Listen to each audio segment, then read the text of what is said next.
أنا أحمد جبريل، دي قناة استشاري الأجهزة المنزلية. النهاردة هنتكلم عن موضوع مهم جدا. كتير من الناس بتشتكي إن الهدوم ما بتنضفش. الهدوم بتطلع مبقعة، فلا يبقى الغسالة فيها مشكلة. فقبل ما أكلم الكول سنتر أو أجيب حد يكشف لي على الغسالة لازم أخد بالي من شوية حاجات بسيطة كده. هنبتديها بدرج المسحوق. زي ما احنا شايفين ده درج المسحوق. في كذا مكان، عندي 3 أماكن. سألت ناس كتيرة جدا انت بتستخدم الغسالة ازاي؟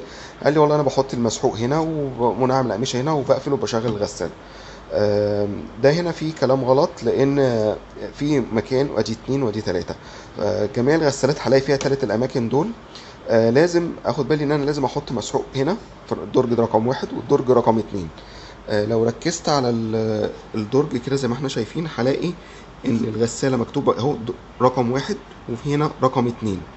فده يديني ان البرامج الكبيره بتاعت القطنيات اللي بتاخد وقت طويل دي بتاخد غسلتين، فلازم احط مسحوق في المكانين. لان المسحوق في الدرج رقم 1 ده بيبقى الغسله المبدئيه للملابس، وبعد كده ده المسحوق الاساسي اللي بيكمل لي دوره الغسيل بتاعتي. فلو ما هنا مفيش مسحوق، الغسله المبدئيه كده بتروح عليا والهدوم ما بتنضفش كويس حتى لو استخدمت المسحوق من الدرج رقم 2. فلازم اخد بالي من النقطه دي جدا، ان انا لازم احط مسحوق في الدرجين مع بعض. بعض الغسالات هلاقي مكتوب هنا الرقم، مش لازم يبقى في نفس المكان هنا، لا، في بعض البراندات التانية بيبقى مكتوب لي هنا الرقم او هنا. فلازم اخد بالي من النقطه دي كويس قوي، ان انا احط مسحوق في الدرجين.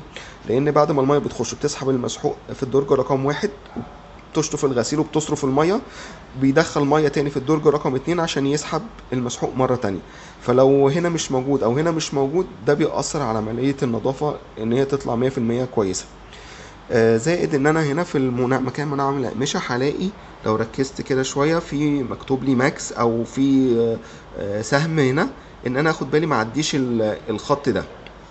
لان انا لو عديت الخط ده، منعم الأقمشة بيضطر ان هو يعني زي يفور او يطلع من مكانه، بيقع على الهدوم، بيسبب لي البقعه اللي بلاقيها في الهدوم. فلازم اخد بالي ان انا التزم بالمعايير اللي محطوطه لي كويس قوي.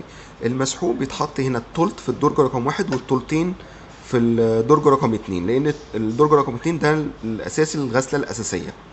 الموديل اللي معايا ده زي ما احنا شايفين ما ينفعش استخدم فيه مسحوق جل، لان مفيش اي حاجه تعيق نزول المسحوق في الغساله. لان انا لو استخدمت فيها مسحوق جل، المسحوق هينزل في وقت ما الغساله مش محتاجاه، فالهدوم برده مش هتطلع لي مش نظيفه.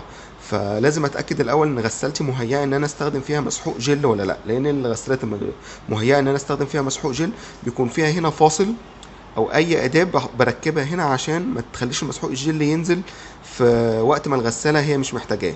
لان انا لو حطيته بطبيعته ان هو سايل، هيروح جاي نازل نازل نازل داخل جوه الغساله في وقت ما الميه ما سحبتوش، ممكن في وقت عصر، في اي وقت من مراحل الغسيل. فكده انا مش هستفاد بيه، والناس تشتكي تقول ان غسالتي ما بتنضفش، وهو كان استخدامه خطأ للغساله من الاول. فلازم اخد بالي قبل لو لقيت ان غسالتي ما بتنضفش ان انا بلتزم بالمعايير اللي احنا بنقولها دي. بس كده، واتمنى المعلومه البسيطه دي تكون عجبتكم. لو اول مره تشوفني ما تنساش تشترك في القناه وتفعل الجرس عشان يجيلك كل حاجه جديده. شكرا جدا.